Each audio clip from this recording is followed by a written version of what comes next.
Hi, I'm Teacher Van and welcome to Teacher Van's Kinder Lesson. Ngayon ay magre-review tayo para sa ating third quarter examination. Handa na ba kayo? Tara na! Bigkasin ng mga buwan sa loob ng isang taon.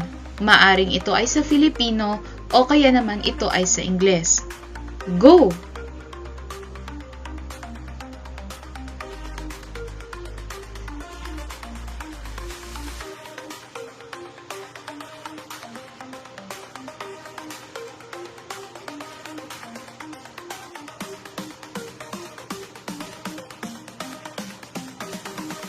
Magaling!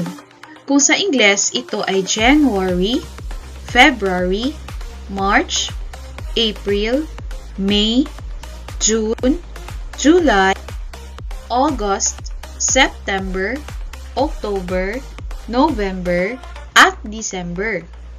Sa Filipino, ito naman ay Enero, Pebrero, Marso, Abril, Mayo, Hunyo, Hulyo, Agosto, Setyembre, Oktubre, Nobyembre, at Disyembre.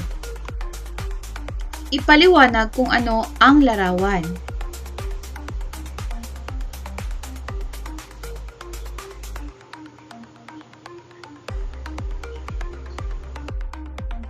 Ito ay naglalarawan sa isang Pasko. Ang Pasko ay ipinagdiriwang tuwing Disyembre upang alalahanin ang kapanganakan ni Jesus. Si Jesus ay simbolo ng pagmamahal, kabutihan, at pagbabahagi. Ikaw, ano ang naranasan mo noong nakaraang Pasko? Paliwanag kung ano ang nasa larawan.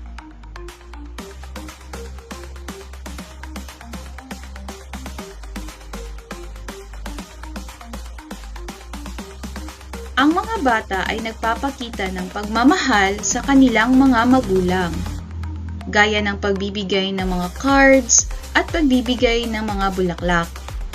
Naranasan niyo rin bang magbigay ng bulaklak sa inyong mga magulang o kaya na may cards? Maaari niyo itong subukan. Kilalanin ng mga barya ng Pilipinas.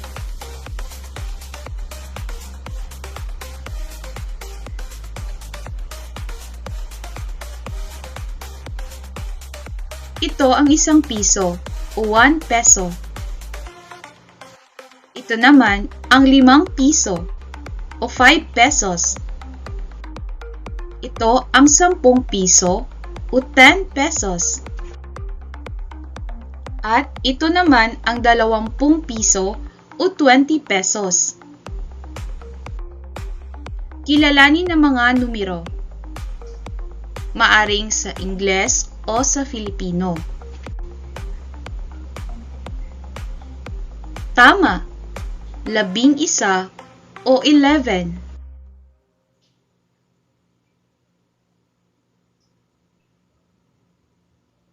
Magaling, ito ay 13 o 13.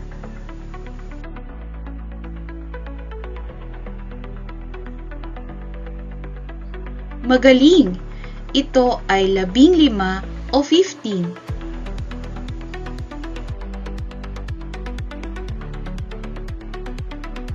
Tama, ito ay 12 o 12.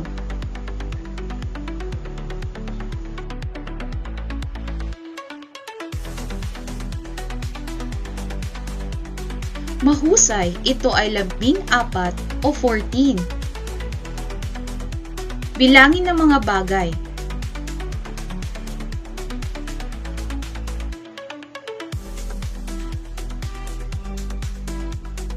Ilan ang sagot? Tama. May 15 salamin or 15 mirrors.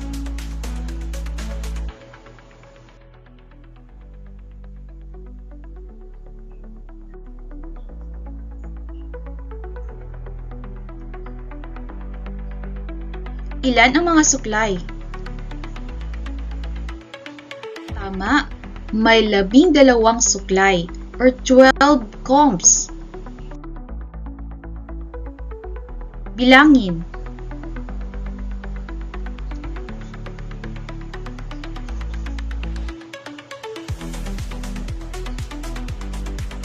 Ilan lahat ang laso? Mahusay. May 11 laso o 11 ribbons. Dito naman tayo sa subtraction.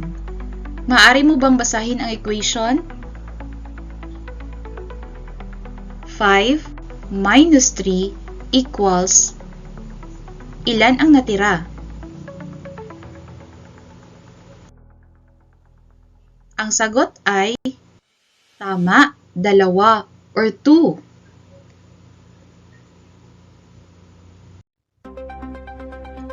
Basahin. 2 minus 1 equals ilan ang natira? Tama, may isang natira or 1.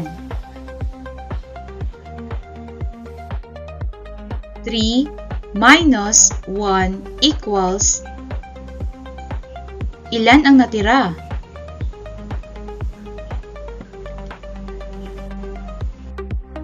Tama, may 2 or 2. Dito naman tayo sa addition. Pagsasamahin natin ang mga bagay o mga prutas. Handa na ba kayo? Go!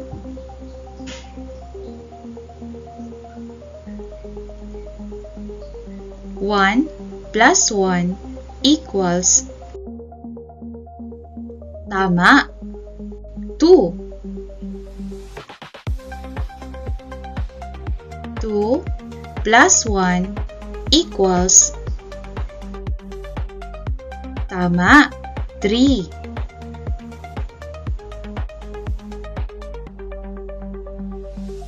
2 plus 2 equals tama, 4.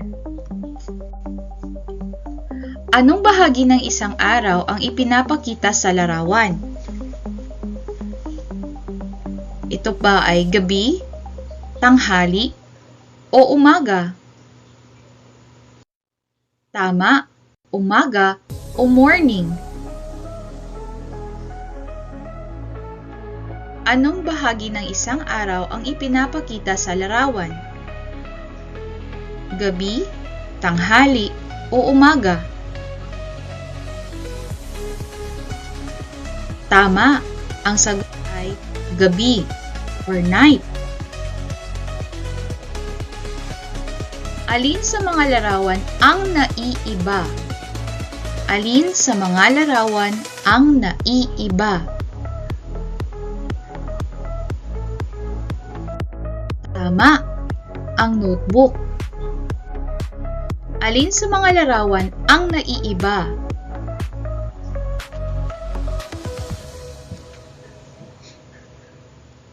Tama, ang ubas.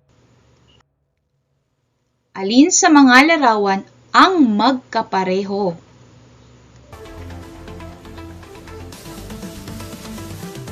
Tama, ang mga sapatos. Alin sa mga larawan ang magkapareho? Magaling!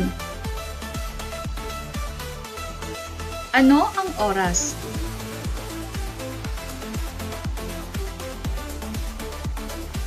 Tama, 9 o'clock. Ano ang oras? Magaling, 3 o'clock. Ano ang oras? Mahusay, 5 o'clock. Paghambingin ang dalawang pangkat ng mga prutas sa hanay at isulat sa kahon ang greater than, equal to, or less than. Handa ka na ba? Go!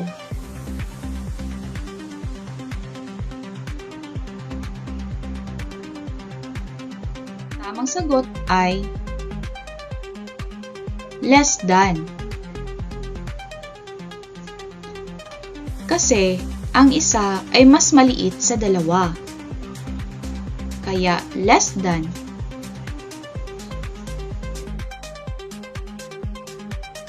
Paghambingin ang dalawang pangkat.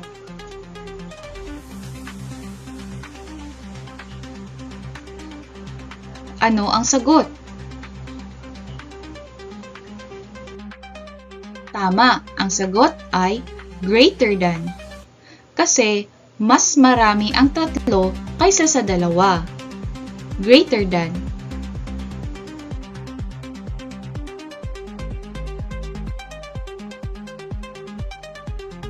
Ano ang sagot?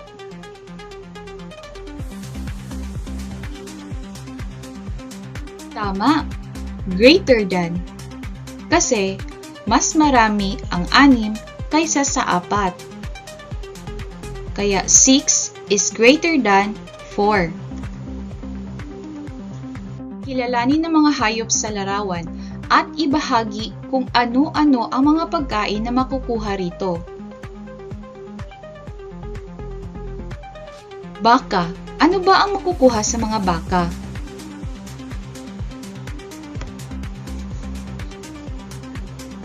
Tama. Karne at gatas. Sa manok. Tama. Itlog at karne. Sa baboy. Tama, karne. Sa mga bibe. Tama, karne at itlog. Ano-anong pagkain ang makakabuti sa ating katawan?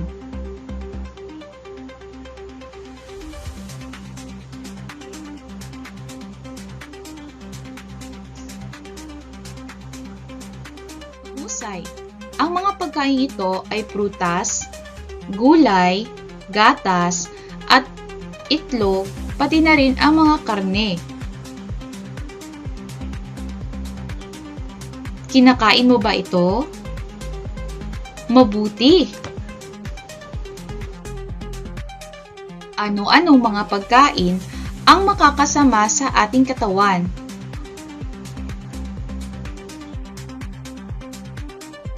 Tama, meron tayong Coke, burger, fries, mga junk foods like chips, hotdog at iba pa. Pwede naman silang kainin pero limitado lamang. Ano ang tunog ng bawat titik?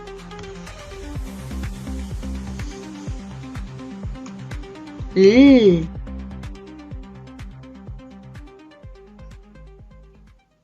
R.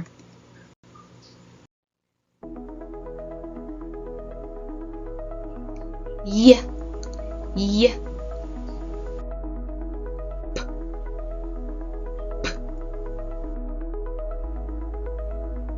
G.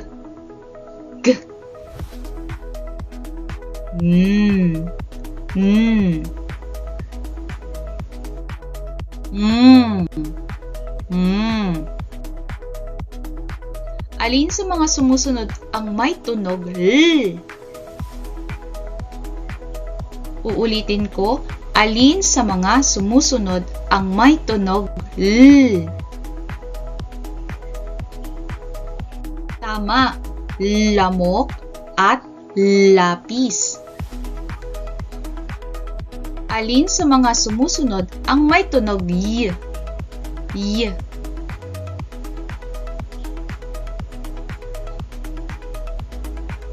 Tama, yellow at yoyo. Alin sa mga sumusunod ang may tunog G? G.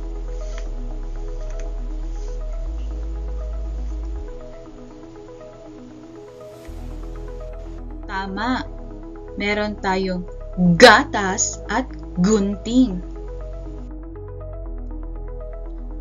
Paano ang wastong pag-aalaga sa mga hayop?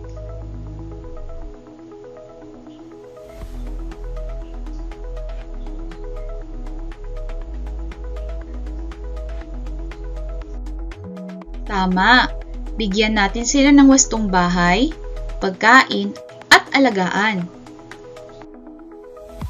Kilalanin ang mga anyong lupa.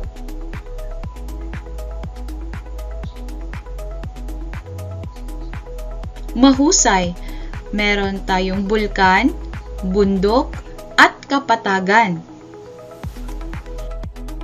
Kilalanin ang mga anyong tubig.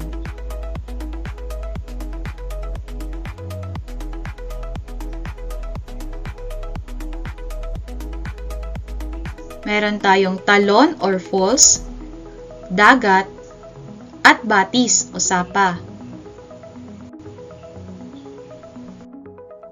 Alin sa mga sumusunod ang yamang dagat?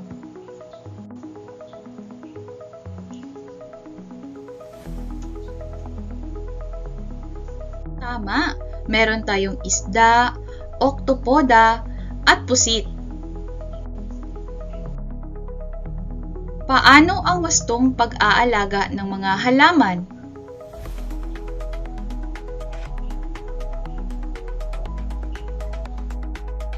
Tama, ang wastong pag-aalaga ng halaman ay pagdidilig. Maarawan ang mga halaman upang ito ay tumubo.